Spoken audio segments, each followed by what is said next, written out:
예, 오늘 저녁에 주시는 은혜의 말씀은 누가복음 1장입니다. 누가복음 1장 26절부터 38절입니다.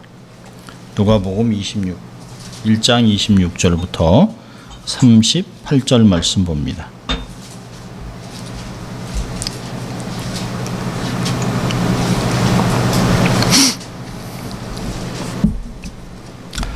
누가복음 1장 26절부터 38절입니다. 우리 찾으셨으면 우리 함께 같이 합독하도록 하겠습니다. 여섯째 달에 천사 가브리엘이 하나님의 보내심을 받들어 갈릴리 나사렛의 한 동네에 가서 다윗의 자손 요셉이라 하는 사람과 정혼한 처녀에게 이르니 그 처녀의 이름은 마리아라. 그에게 들어가 가로되 은혜를 받은 자여 평안할지어다. 주께서 너와 함께 하시도다 하니 처녀가 그 말을 듣고 놀라 이런 인사가 어찌함인고 생각하매 천사가 일러 가로되 마리아여 무서워 말라. 내가 하나님께 은혜를 얻었느니라. 보라 내가 수태하여 아들을 낳으리니 그 이름을 예수라 하라. 저가 큰 자가 되고 지극히 높으신 이의 아들이라 일컬을 것이요 주 하나님께서 그 조상 다윗의 위를 저에게 주시리니 영원히 야곱의 집에 왕노릇 하실 것이며 그 나라가 무궁하리라. 마리아가 천사에게 말하되 나는 사내를 알지 못하니 어찌 일이 있으리이까. 천사가 대답하여 가라되 성령이 내게 임하시고 지극히 높으신 이의 능력이 너를 덮으시리니 이러므로 나실 바 거룩한 자는 하나님의 아들이라 일컬이리라. 보라 내 친족 엘리사벳도 늙어서 아들을 배었느니라. 본래 수태하지 못하다 하던 이가 이미 6달이 되었나니 대저 하나님의 모든 말씀은 능치 못하심이 없느니라. 마리아가 가로되 주의 계집종이오니 말씀대로 내게 이루어지다 하매 천사가 떠나가니라. 아멘. 오늘은 사도행전 네 번째 강해입니다. 제목은 동정녀 탄생. 예수의 동정녀 탄생. 예수 그리스도는 하나님의 구속사에 있어서 가장 중심에 있습니다. 우리가 성부, 성령도 중요하지만 성자 예수님께서 모든 것을 다 많이 이루셨어요. 물론 우리의 구원이 성부 하나님이 계획하시고 성자 예수 그리스도께서 구속을 이루시고 성령 하나님이 때가 돼서 우리에게 적용하셔서 예수를 믿게 하셨습니다. 그래서 에베소 1장은 우리의 구원은 성부, 성자, 성령 삼위일체 하나님의 합작품이에요. 그러니까 우리 개개인 한 사람이 얼마나 귀한 사람들입니까? 우리의 외모와 상관없이, 우리의 배경과 상관없이, 우리의 성취도와 상관이 없이 우리는 다 성삼위 하나님께서 우리를 구원하시기로 작정하시고 이루신 그 대상입니다. 그러니까 얼마나 굉장해요. 내가 내 스스로를 사랑하고 또 존귀하게 여기고 하나님의 뜻을 이루는 사람이 돼야 되는 것입니다. 그 중에서 사실 우리 사도신경을 보면 성령 하나님도 한 줄이고 성부 하나님도 한 줄이지만 성자 예수 그리스도 하나님은 7가지를 다루고 있다고 지난번에 말씀을 드렸습니다. 사실 예수 그리스도에 대한 관련된 진리는 모든 성경의 핵심입니다. 그래서 많은 사람들이 우리가 성경을 이렇게 꽉 짜면 재밌는 얘기입니다만 꽉 짜면 예수 그리스도의 보혈이 줄줄 흐른다 얘기하는 것을 보면 정말 맞아요. 그러니까 구약에서는 오실 그리스도, 또 신약에서는 오신 그리스도, 그리고 지금 우리는 앞으로 다시 오실 예수 그리스도를 기다리고 있는 말세를 살아가고 있는 성도들입니다. 우리가 성경에서도 예수님이 중요하지만 우선 인류 역사가 예수 그리스도의 기록을 아주 중요하게 여깁니다. 우리가 일반적으로 달력에도 보면 주전, 그다음에 주후 이렇게 얘기 나누잖아요. Before Christ, After Divine 이렇게 구분돼서 달력도 보면 인류의 역사를 주전과 주후로 나눕니다. 물론 유대인들 같으면 Common Era 해가지고 절대 그리스도를 얘기하지 않습니다. 그렇지만 일반적으로 보면 우리가 BC, AD 이렇게 2가지를 나누면서 예수 그리스도의 탄생으로 인해서 역사가 갈라졌습니다. 이전과 이후 이렇게 갈라진 것을 볼 수 있어요. 그래서 인류 역사의 중심입니다. 가장 아주 중요한 사실임을 증거하고 있습니다. 우리가 사도행전을 강의하기 전에 다시 한번 우리 여러분 갖고 오신 사도행전 그 의미를 새기면서 우리 함께 천천히 한번 같이 읽어보도록 하겠습니다. 전능하사 천지를 만드신 하나님 아버지를 내가 믿사오며 그 외아들 우리 주 예수 그리스도를 믿사오니 이는 성령으로 잉태하사 동정녀 마리아에게서 나시고 본디오 빌라도에게 고난을 받으사 십자가에 못 박혀 죽으시고 장사한 지 사흘 만에 죽은 자 가운데서 다시 살아나시며 하늘에 오르사 전능하신 하나님 우편에 앉아 계시다가 저리로서 산자와 죽은 자를 심판하러 오시리라. 성령을 믿사오며 거룩한 공회와 성도가 서로 교통하는 것과 죄를 사하여 주시는 것과 몸이 다시 사는 것과 영원히 사는 것을 믿사옵나이다. 아멘. 우리가 예배를 드리면서 굉장히 또 빠른 속도로 사도행전을 할 때도 있습니다. 근데 우리가 천천히 사도신경 뭐라 그랬어요? 사도행전.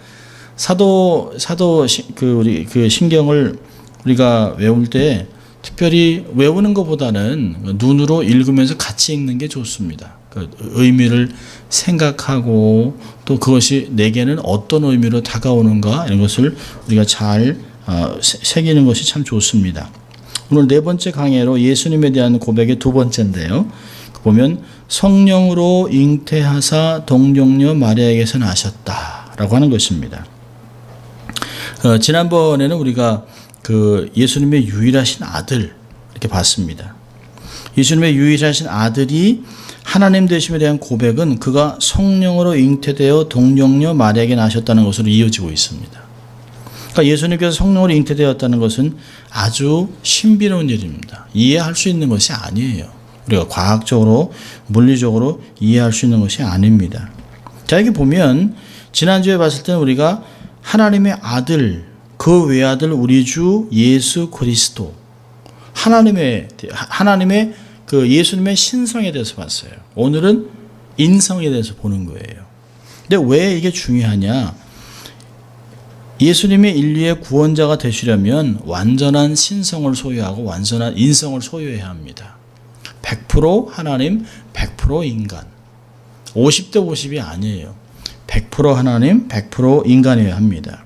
그러니까 공의로우신 하나님께서 죄와 사망으로부터 얽매여 있는 인간을 구원하기 위해서는 반드시 그가 그 대가를 죄에 대한 대가를 지불하셔야 돼요. 무엇으로요? 자기의 피로. 그래서 요한일서 1장 7절에서는 그 피로 우리의 죄를 구속하셨다라고 얘기를 합니다. 예수 그리스도의 보혈로 우리를 정결케 한다. 히브리서 9장은 이야기합니다. 그러니까 소나 염소나 양의 피로 우리를 깨끗하게 하지 못하지만 아들 예수 그리스도의 피로 우리가 깨끗한 심령으로 주를 섬기게 할 수 있다라고 히브리서 9장은 이야기합니다. 그 사실 인간이 대표가 우리를 위해서 대신 죽어야 되는데요. 문제는 인간 중에 아무도 죄가 없는 사람이 없습니다. 그래서 로마서 3장 10절에 의인은 없나니 하나도 없다. 한 명도 의인이 없어요. 자신의 피로 인류를 대신할 죄를 대신할 자가 아무도 없습니다. 그러니까 인류를 대표할 수 있는 사람은 이 세상에 아무도 없어요. 그래서 하나님께서 자신이 만든 피조물을 위해서 스스로 인간이 되어 오신 것이에요. 성육신은 너무 중요한 것입니다. 우리가 이해를 하든 못하든 그 사실 자체는 너무나 중요한 것이에요. 자신을 죄의 값으로 대속물로 드리고 구속하기 위해서는 죄가 없어야 된다는 것이에요. 자, 그래서 우리 히브리서를 한번 볼까요? 히브리서 4장. 히브리서 4장을 봅니다. 히브리서에서는 놀라운 고백을 하고 있습니다. 히브리서 4장. 히브리서는 신약에 있는 구약이라고 얘기합니다. 자, 히브리서 4장 14절 15절. 자, 찾으셨으면 같이 읽습니다. 그러므로 우리에게 큰 대제사장이 있으니 승천하신 자 곧 하나님 아들 예수시라. 우리가 믿는 도리를 굳게 잡을지어다. 우리에게 있는 대제사장은 우리 연약함을 체휼하지 아니하는 자가 아니요 모든 일에 우리와 한결같이 시험을 받은 죄로되 죄는 없으시니라. 그게 중요한 거예요. 죄가 없다는 거예요. 우리는 다 죄가 있죠. 이 세상에서 가장 큰 거짓말은 자기가 죄를 안 졌다는 거예요. 죄를 안 진 사람이 어디 있습니까? 알고 짓는 죄, 모르고 짓는 죄, 생각에서, 마음에서 얼마나 많은 죄를 짓습니까? 근데 예수님 우리가 똑같이 성정이 있었어요. 눈물도 흘리고 배도 고프고 졸리기도 하고 피곤하고 했지만 죄를 짓지 않았다는 거예요. 죄 자체가 없습니다. 그래서 바울은 디모데전서 2장 5절과 6절에서 이렇게 얘기합니다. 구약의 전문가죠. 바울은 하나님은 한 분이시요 또 하나님과 사람 사이의 중보자도 한 분이시니, 참 제가 좋아하는 말이에요. 곧 사람이신 그리스도 예수. 그가 모든 사람을 위하여 자기를 대속물로 주셨으니 기약이 이르러 주신 증거니라. 사람이신 예수 그리스도이기 때문에 대속물이 된 것이에요. 만약에 그냥 계속 그리스도였다면 그렇지 않죠. 그분이 100% 인간이 되셔서 인간 예수 그리스도. 그래서 사람이신 그리스도 예수가 대속물로 주셔서 우리의 죄를 다 구속하셨다라고 얘기하고 있습니다. 자, 오늘 우리가 보는 성령으로 잉태하여 동정녀 마리아에게 나셨다라고 하는 것은 그냥 어느 때 그냥 불쑥 일어난 일이 아닙니다. 이것은 구약의 예언의 성취예요. 자, 첫 번째 보면 원시복음이라고 하는 창세기 3장 15절을 보면 창세기 3장 15절에 아담과 이브가 범죄한 후에 하나님께서 그들을 징계하지만 사실은 그들이 감당할 만큼만 주세요.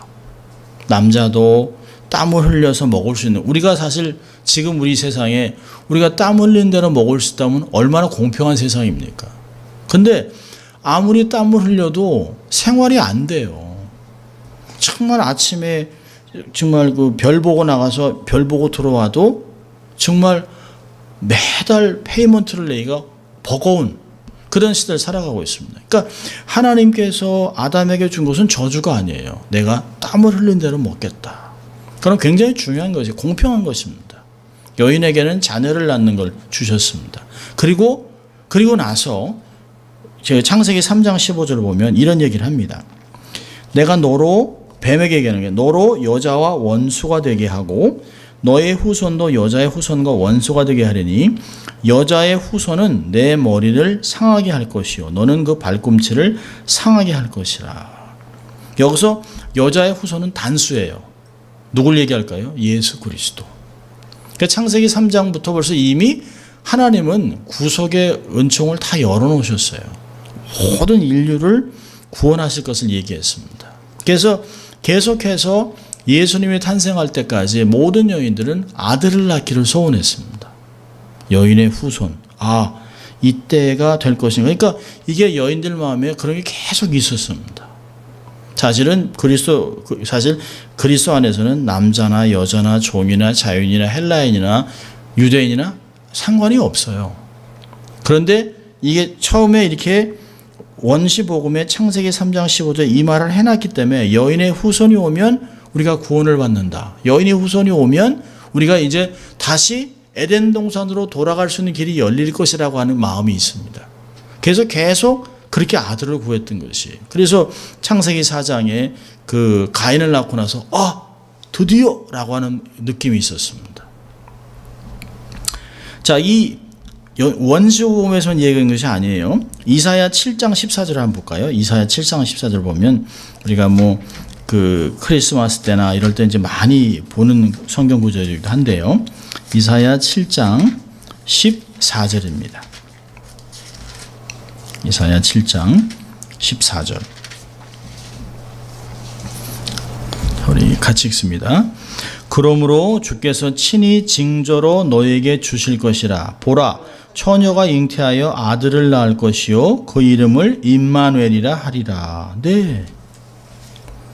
예수님이 탄생하시기 이미 700년 전에 이사야 선지자를 통해서 약속된 것이에요. 이런 약속을 주신 적이 없습니다. 처녀가 잉태해서 아들을 낳는다? 그래서 일반적으로 여자가 아들을 낳는다는 건 큰일이 아닙니다. 근데 처녀가 아들을 낳는다는 것은 그래서 여기서 징조라고 얘기하는 거예요. 역사적으로 있을 수 없는 일이 벌어지는 것입니다. 그러니까 그 일이 일어나면 그 아들은 메시아, 하나님이 약속한 것이 이루어진다, 그걸 얘기하는 것이에요. 구약의 예언의 성취죠. 그 예언은 예수님이 탄생하시 700년 전에 이미 약속된 것이에요. 그래서 구약의 전문가인 바울도 갈라디아에서 4장 4절과 5절을 보니까 때가 참에 하나님이 아들을 보내서 여자를 통해서 낳게 한다는 거예요. 율법 아래 사람으로 온다는 것이에요. 율법 아래 있는 자들을 속량하시기 위해서. 얼마나 정확한 말씀입니까? 그 이사야에서는 메시아가 올 것을 동정녀를 통해서 아들을 낳을 것이라고 얘기하고요. 갈라디아에서는 여인을 통해서 아들이 때가 되니까 왔다는 거예요. 그냥 불쑥 어느 때가 아니라 하나님의 구속사의 흐름 시간에 착착착착 맞아 떨어진다는 것이에요. 자, 이 동정녀 탄생을 보면 여기 동정녀라고 하는 단어를 씁니다. 사실 처녀가 잉태하여, 많은 자유주의 신학자들이 이사야 원문의 이사야 7장 14절을 보면 이 알마라는 히브리어 단어는 여러 가지 의미를 갖고 있어요. 젊은 여자, 혼기가 찬 여자, 이런 뜻이 있습니다. 근데 마태는 그걸 처녀로 인용을 합니다. 그래서 많은 자유주의 신학자들이 마태가 잘못 인용했을 것이다, 의도적으로 그냥 괜히 자기가 이게 원래 그냥 여인인데, 젊은 여자인데 처녀로 했다라고 이야기합니다. 근데 젊은 여자란 말이 결혼한 젊은 여자인지 구별되지 않습니다만, 구약 성경에 있는 그대로 알마란 단어를 본다면 젊은 여자를 그냥 가리키는 것일 것이. 근데 만약 젊은 여자가 결혼해서 아들을 낳는다, 그게 뭐가 빅딜이겠어요? 그거 그냥 평범한 일이 일어나는 거죠. 징조가 될 수 없는 거예요. 근데 이사야는 7장 14절에 하나님께서 친히 징조로 너에게 주는 이 징조는 처녀가 아들을 낳는 것이에요. 젊은 여자가 아닙니다. 처녀가 아들을 낳아야 예산 일이 아니고 징조가 되는 것이에요. 유대 제사장들이 구약 성경을 이제 헬라어로 번역을 하는, 이제 70인 공동 번역으로 번역하면서 각 지파들마다 6명씩 아주 유대 학파들이 모였습니다. 그래서 구약을 전체 70인이 모여서 학자들이 성경을 번역하는데요. 이사야 7장 14절에 그들이 번역을 헬라어로 번역할 때 처녀로 해놨습니다. 그들도 아는 것이에요. 메시아 예언이라는 걸 정확하게 알고 있습니다. 그냥 일반 여인이 아니라 처녀라는 거예요. 그러니까 하나님께서 감동을 주신 거죠. 성령의 하나님의 신이 감동돼서, 또 마태복음도 성령의 감동으로 처녀라고 기록한 것입니다. 여러분, 마태복음 한번 가볼까요? 마태복음 1장 보면 유대인이 예수를 안 믿다가도 마태복음을 딱 읽으면 이거 다 우리 얘기인데 라고 해서 쉽게 예수를 영접할 수 있는 기회가 생겨요. 그래서 이 유대 랍비들이나 이 정통 유대인들은 절대로 신약을 못 읽게 합니다. 근데 신약을 보면 마태복음 1장 1절의 시작이 아브라함과 다윗의 자손 예수 그리스도의 세계라, 이렇게 얘기하고 있습니다. 그러니까 예수님의 족보를 다루고 있습니다. 그래서 긴 족보를 얘기하면서요, 16절까지 쭉 얘기를 합니다. 근데 패턴이 뭐냐면 누구가 누구를 낳았다. 그래서 보면 아브라함이 이삭을 낳고, 이삭은 야곱을 낳고, 야곱은 유다와 그 형제를 낳고, 그래서 아버지가 아들을 이렇게 낳았다는 거예요. 계속 패턴이 아버지가 아들을 낳고 그 아들이 또 아들을 낳습니다. 자, 그런데 16절을 가보면 이 16절이 이제 족보의 마지막입니다. 야곱은 마리아의 남편 요셉을 낳았으니 마리아에게서 그리스도라 칭하는 예수가 나시니라. 여기는 아버지가 아니에요. 아버지를 통해서 나온 게 아니에요. 여인을 통해서 나온 것이에요. 그러면서 18절을 보면 이게 어떻게 이루어진 것인가? 예수 그리스도의 나심은 설명해요. 예수 그리스도의 나심은 이러하니라. 그 모친 마리아가 요셉과 정혼하고 동거하기 전에 성령으로 잉태된 것이 나타났더니, 아까 누가 보면 읽은 거랑 똑같은 말씀이에요. 성령으로 잉태됐다고 얘기하고 있습니다.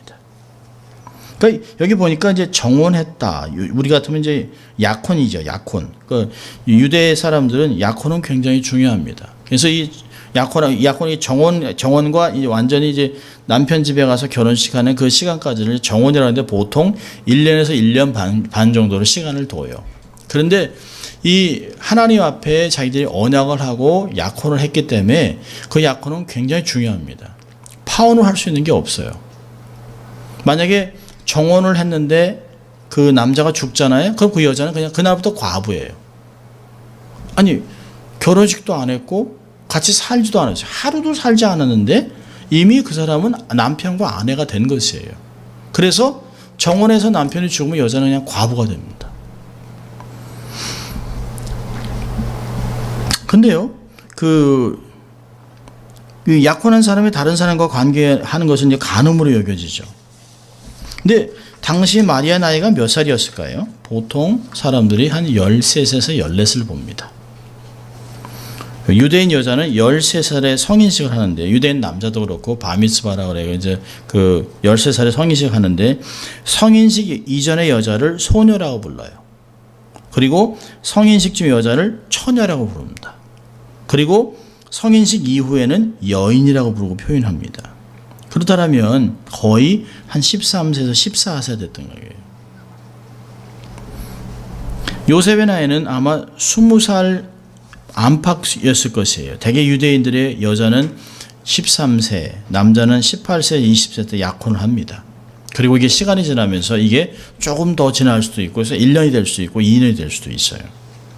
그러니까 예수 그리스도는 처녀 마리아의 몸을 통해서 이 땅에 오셨습니다. 근데 이 모든 일은 성령을 통해서 이루어졌다는 거예요. 그러니까 주님에 대한 건 신비한 것이죠. 이것을 우리의 머리로, 과학으로 절대 이해할 수 있는 것이 아니에요. 그분의 부활은 우리가 설명할 수 있나요? 그분이 승천한 것을 누가 설명할 수 있겠습니까? 그분이 다시 오신다? 설명할 수 있는 일이 아니에요. 주님께서는 어떤 사람과 다른 방식으로 이 세상에 오셨다 가셨어요. 그거 다시 오실 것이에요. 이 모든 것이 우리가 믿어야 될 것이지, 우리가 이해하고 증명하고 이걸 뭐 해야 될 일이 절대 아닙니다. 왜 성령님으로 잉태해서 동정녀 마리아에게 나셨나? 예수 그리스도의 동정녀 탄생이 우리에게 주는 특별한 의미가 뭘까요? 죄가 없는 거예요. 우리의 죄를 위해서 그 죄값을 지불하려면 예수님이 죄가 없어야 됩니다. 근데 죄가 없으려면 우리는 다 아버지로부터 씨를 받아서 임신이 돼서 낳은 거 아니에요? 다 원죄가 있습니다. 근데 그 동정녀 탄생이라는 뭐예요? 아담의 후손이 아니라는 것이에요. 아버지로부터 있는 원죄를 받지 않았습니다. 원죄로부터 자유롭습니다. 그래서 그 예수님은 성령님에서 잉태됐기 때문에 죄와 오염에서 아주 자유로운 방식으로 이루어진 것이에요. 그러니까 마리아의 몸에서 여자의 후손으로 태어나게 하신 거죠. 이걸로 해서 우리가 구원받고 우리의 죄가 용서받도록 하기 위한 것임을 우리는 깨달아야 되는 것입니다. 쉬운 것은 아니에요. 쉽게 이해할 수 있는 것은 아닙니다. 우리가 네 그래요 라고 하지만 우리의 마음에 깊이 와닿는 것은 시간이 많이 걸립니다. 믿음이 많이 필요한 것이에요. 성령으로 잉태하여 동정녀 마리아에게 나시고, 성경에 나는 수많은 기적과 초자연적인 것에 대해서 인간은 어떻게 이해할 수 있는 것이 아니에요. 할 수 있는 것이 아닙니다. 오직 전능하신 하나님만이 행하실 수 있는 것이에요. 그걸 믿는 게 중요합니다. 철학이나 과학이나 의학으로는 설명할 수 없는 초자연적인 영역이에요. 그래서 고린도전서 1장 21절에 이렇게 얘기합니다. 자기 지혜로는 하나님을 알지 못한다. 알 수가 없죠. 우리가 볼 때는 아니 이렇게 당연한 걸 안 믿다니. 아니 너무 이 성경을 어떻게 안 믿죠? 뭐 학박사들 뭐 박사 몇 개 있고 뭐 똑똑하고 세상에 잘 나간 사람들, 이게 안 믿어지는 거예요. 안 믿어지는 거예요. 근데 이게 하나님께서 믿게 해주시면 그게 믿어지는 거예요. 어느 그 유명 배우가 이제 배우 전에 그 배우하기 전에 이 사람이 믿음이 있어가지고 산타모니카 바닷가에서 이제 사람들에게 이제 막 복음을 전했습니다. 근데 정말 그 멕시칸 깡패들, 막 온몸에 문신 있는 사람들, 이런 사람들한테 막 복음을 전하는 거예요. 그러니까 주위에 있는 사람들이 이렇게 리코딩을 했습니다. 근데 제가 봐도 너무 살벌하게 생긴 사람들이에요. 근데 그 사람들한테 다 죄인이라고. 그래서 우리가 예수가 필요하다 그러니까 내가 왜 죄인이냐? 나 감옥에 갔다 오고 나서 이제 사람도 죽이지도 않고 아무것도 안 하고 괜찮은데 이제 막 밀치려고 그럽니다. 그러니까 그 사람이 더 담대하게 마음의 음욕을 품는 것이 이미 가늠했다. 그러니까 그 옆에 있던 다른 사람이 어디 그렇게 써있냐, 어디. 사람이 우리가 마음대로 생각할 수 있는 거지. 내가 뭘 하는지 네가 어떻게 알아, 막 이랬어요. 근데 그 성경을 이렇게 막 대줬습니다. 그래서 거기서 이제 막 실갱이를 하다가 그 사람이 헤어졌어요. 근데 놀라운 것은 그날 그 사람이 마음이 감동이 돼서 그 많은 사람 중에 막 반대하던 사람이 예수를 믿었습니다. 그리고 그 사람이 헐리우드 길에 서서 복음 전도를 하고 있어요. 그 산타모니카에서 복음을 전하던 사람이 4년 만에 이렇게 만났는데 어디서 많이 본 것 같은데 얼굴 비슷한데, 근데 이 사람의 버릇이 안에 뉴스를 이렇게 자꾸 이렇게 물어뜯는 게 있어요. 이렇게 씹는 게 있습니다. 그래서 그 사람이 혹시 4년 전에 산타모니카에서 그렇게 우통을 벗고 있던 사람과 같이 있던 사람 아니야? 그러니까 내가 바로 그 사람인데 그날 그 청년이 얘기하는 걸 듣고 고민하다가 자기가 예수를 영접했다는 거예요.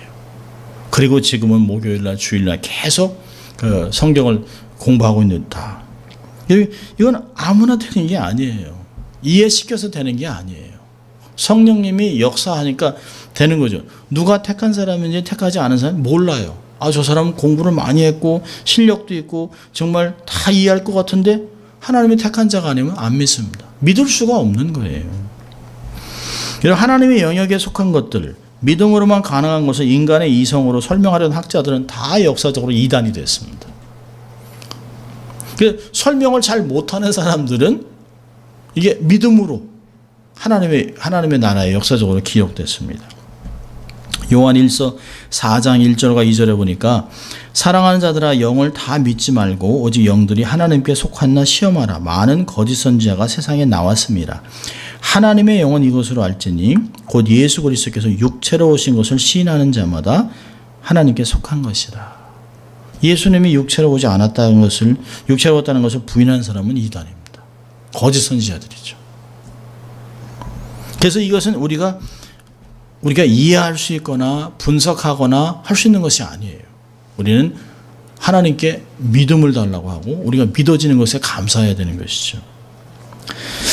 하나를 보고 싶은 것은 우리가 여기 보면 성령으로 잉태하여 동정녀 마리아에게서 났다라고 얘기합니다. 자, 성령으로 잉태되었다는 고백은 뭐예요? 마리아에게는 조금도 초점이 안 맞춰져 있다는 거예요. 마리아가 될 수 있는 거고 다른 영이 될 수도 있는 거예요. 만일 이 말이 없었다면 아마 우리 동정녀 마리아에게 초점을 맞췄을 것이에요. 성령으로 잉태되셨기 때문에 사실은 동정녀 마리아가 그리 중요한 것이 아니에요. 물론 중요하지요. 그러나 예수님보다 앞설 수는 없는 거죠.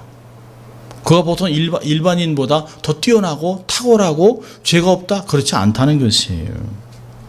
마리아는 단지 하나님이 사용한 평범한 여인일 뿐입니다. 그러니까 성경은 마리아가 어땠는지 그 사람이 삶이 어떤지 이에 대해서 아예 얘기도 하지 않습니다. 너무하다 싶을 정도로 아무런 언급이 없어요. 예수님의 어머니라면 그분에 대해서 막 기록해야 될 거 아니에요? 전혀 기록하지 않습니다. 성경은 마리아에게 초점하는 것을 거부하고 있습니다. 특별히 예수님의 공생의 시작인 첫 이적을 일으키는 가나안 혼인잔치에서도 이렇게 얘기해요. 가나안 잔치에서 포도주가 없을 때 마리아가 예수에게 이르되 저에게 포도주가 없다 하니 예수께서 가라사대 때 여자여 나와 무슨 상관이 있나이까 내 때가 아직 이르지 아니하였습니다. 그러니까 마리아는 그저 평범한 한 여인으로 그냥 취급하고 있습니다. 자, 그런데요, 천주교에서는 마리아는 성자 되시는 예수님을 출생했기 때문에 하나님의 어머니라고 추대하고 있습니다. Mother of God. 카톨릭 교리서 1편 495항을 보면 교회는 마리아를 참으로 하나님의 어머니라고 고백한다. 499항은 교회는 마리아가 인간이 된 하나님의 아들을 낳은 그 순간부터 실제로 그가 평생 동정녀였다 고백한다. 말도 안 되는 얘기예요. 동생들이 있는데. 카톨릭은 마리아를 평생 동정녀로 찬미하고요. 509항은 마리아는 인간이 되신 하나님의 영원한 아들, 바로 하나님이신 그 아들의 어머니이기 때문에 하나님의 어머니가 된다. 그래서 그들은 마리아를 성모라고 합니다. 성모 마리아. 무호성을 주장하기도 하고 신성을 또 부여하는데 잘못된 거죠. 마리아에게 기도하면 예수님의 어머니이기 때문에 예수님이 거절지 못하고 응답해 준다는 그 주장을 해서 그래서 아베 마리아라는 노래를 부르는 것이에요. 이 아베 마리아의 마지막 가사는 우리가 죽을 때까지 성모 마리아께서 우리를 위해 기도해 주세요라고 하는 거예요. 제가 제일 기가 막힌 거는 기독교 결혼식에서 아베 마리아를 축가로 부르는 거예요. 아유, 어떻게 저 내용은 뭔지 알고 부르는 걸까? 성모 마리아여 나를 위해 기도해 주세요. 그렇게 하는 거예요. 아니 우리가 기도해야죠. 우리가 기도해야지 왜 남한테 기도를 부탁합니까?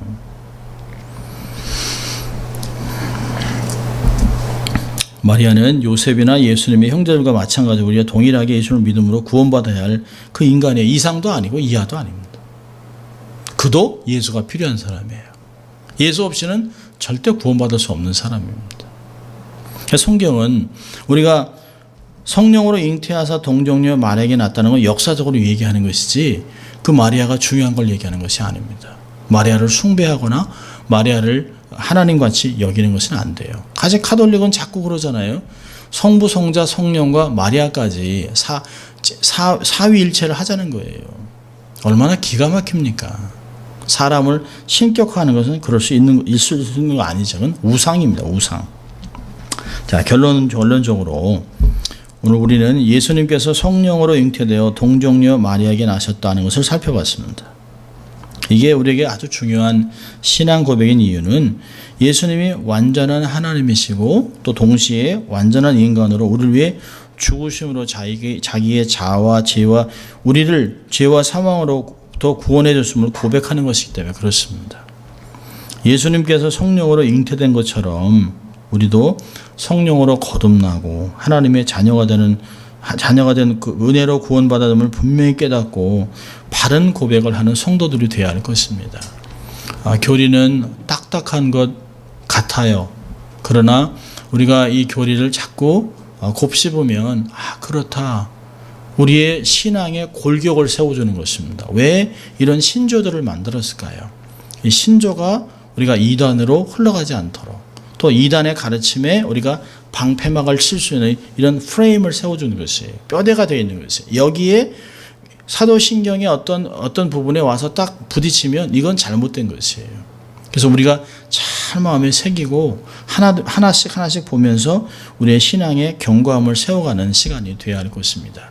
오늘도 성령으로 잉태하여 동정녀 마리아에게 나신 그분이 우리의 죄를 구원하시고 새로운 영생으로 인도하시는 분을 잘 믿고 그분의 말씀대로 살아가는 우리가 될 수 있기를 주의 이름으로 축원합니다. 기도하겠습니다. 하나님 아버지 감사합니다. 오늘도 하나님 저희들을 부르셔서 소유예배로 부르시고 또 하나님 우리가 정말 예수님이 어떻게 이 땅에 오셨는가 그 하나님의 독생자 또 그분이 어떻게 성령의 잉태하심으로 동정녀 마리아에게 나셔서 우리에게 어떤 일을 이루시는 걸 다시 보게 하신 주님 감사합니다. 잘 마음에 새기고 믿어 우리의 삶에 큰 유익이 되게 하시고 많은 사람들에게 은총을 또 복음의 진수를 나누는 저희들 될 수 있도록 하나님 축복하여 주시옵소서. 감사하고 예수님 이름으로 기도합니다. 아멘.